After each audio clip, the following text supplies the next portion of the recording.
José Góes, presidente da Pública Central do Servidor. Muito bem.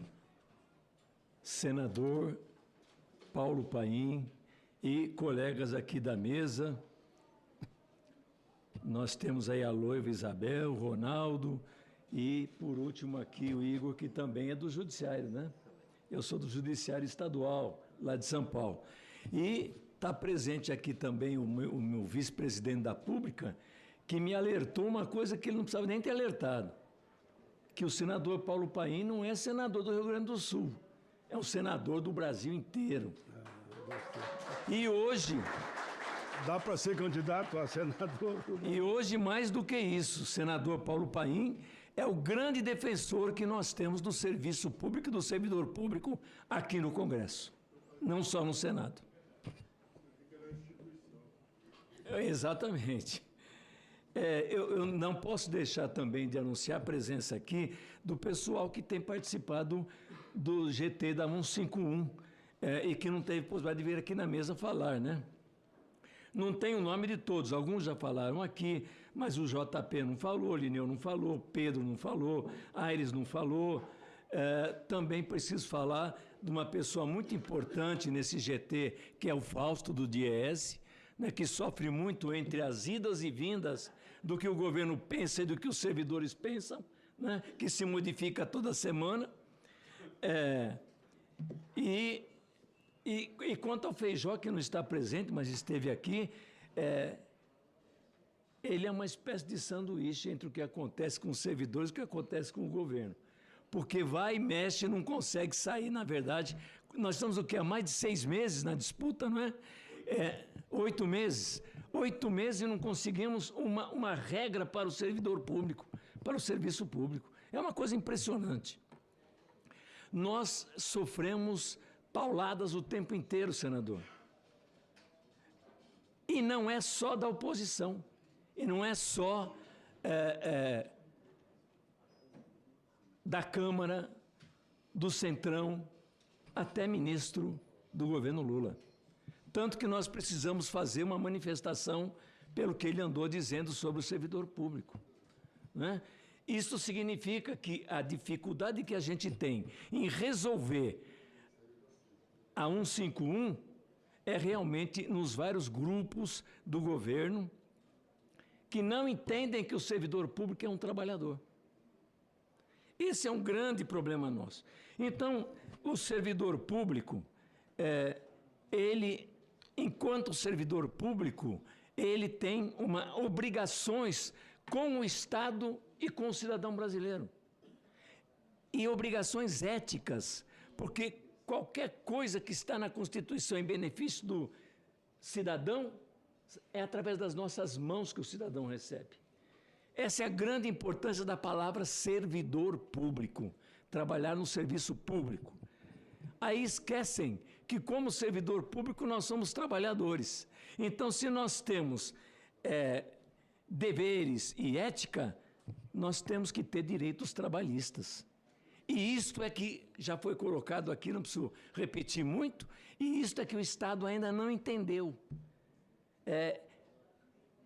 Servidor, aliás, já ouvi palavras dentro do governo, senador, de que servidor público quer buscar o quê? Ele é um servidor público, ele tem que atender o Estado, entendeu? Ele quer buscar direitos trabalhistas, horas. Isso é terrível para o servidor público, terrível.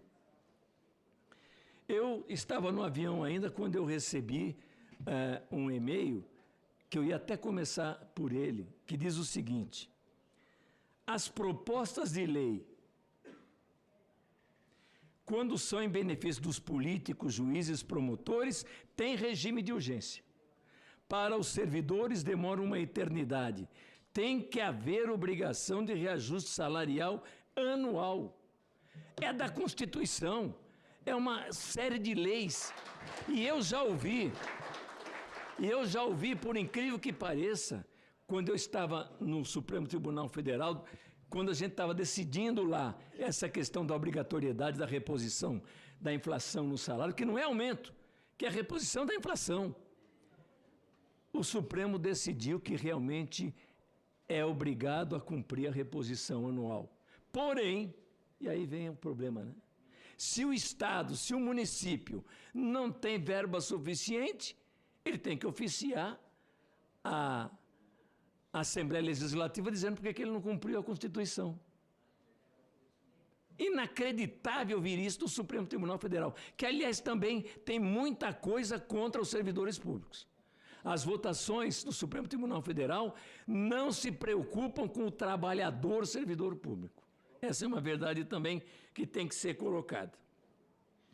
Como muitos colocaram aqui prefeituras e tal, porque é a nossa base, né, Lucélia? A minha base, por exemplo, é o Estado de São Paulo, servidor do Judiciário. O Judiciário de São Paulo, numa conversa, numa tentativa de mesa de negociação com o presidente do Tribunal de Justiça, não o atual, que também não está cumprindo, mas o que acabou de sair, mesa de negociação, nunca ouvi falar disso. Judiciário e servidores querendo sentar numa mesa para negociar. No entanto, eles não se preocupam, já foi falado aqui, que no orçamento tem que ser colocado verba para pagar o trabalhador, no mínimo com a inflação do período. Não é? E eles não têm essa preocupação, não. Aliás, e aí para o aposentado e pensionista, então, aí é uma desgraça total. Que é outra coisa, senador, que nós precisamos trabalhar. Tem coisas na reforma da Previdência que nós temos que modificar. Não é? Acho que só aqui, servidor aposentado, só no Brasil, servidor aposentado, que não é nem na iniciativa privada acontece isso, continua, depois de aposentado, pagando pela Previdência. Eu acho que eles pensam que a gente vai lá para cima no céu também ter aposentadoria. E se não pagar aqui, não tem aposentadoria lá em cima. Não é? Pois é. Então, reposição salarial no Estado de São Paulo, na Judiciária, os servidores estão com 40% de defasagem. Significa, senador, que nós trabalhamos 12 meses e recebemos por 8. Por causa da defasagem salarial. O que é defasagem salarial? É diminuir o poder de compra. É não ter possibilidade de fazer as mesmas compras no supermercado, na drogaria, né? E o coitado do aposentado, então, quando ele tem, como o governo federal está fazendo, quando ele tem um benefício extra, esse benefício não vai para o aposentado. O aposentado não tem esse direito. Bom, Mesa Nacional de Negociação Permanente, Lucélia sempre toca nisso, é muito importante, Lucélia. A gente tem que ir para o municipal, para o estadual. No início, parecia que a 151 só ia resolver o problema do federal, né? Onde o pior problema é no municipal, é no estadual. O senhor não imagina, não, o senhor sabe como funcionam governadores nos estados em geral, né?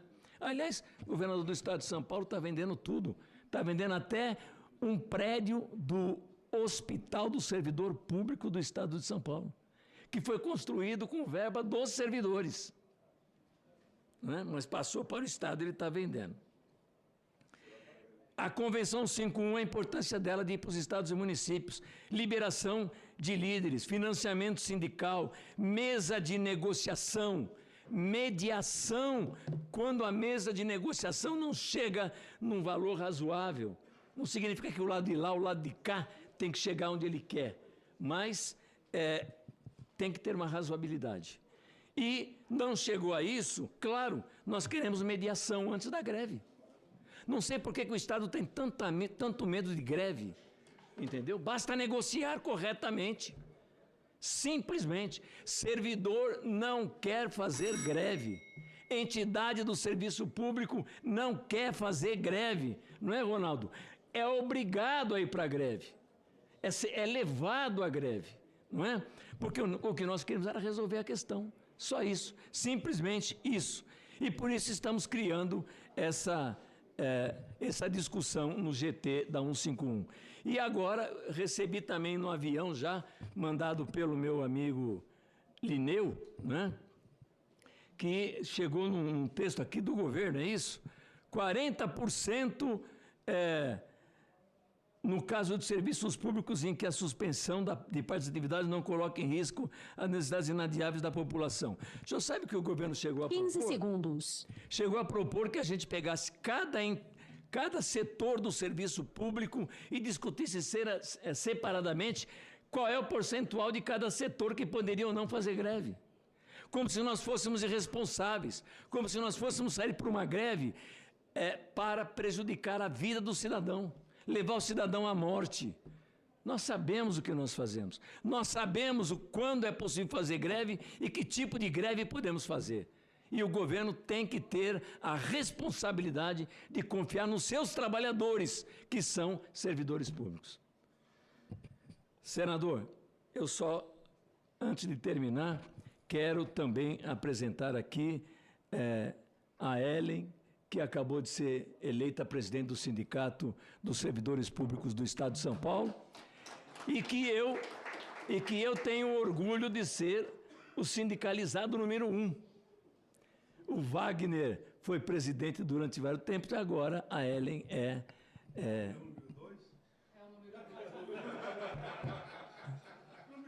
número 2.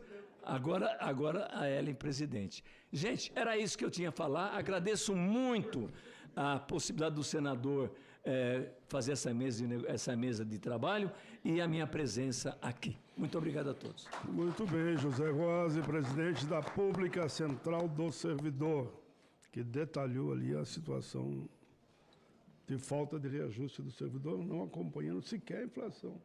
Sequer a inflação, que dirá um aumento real. Bom,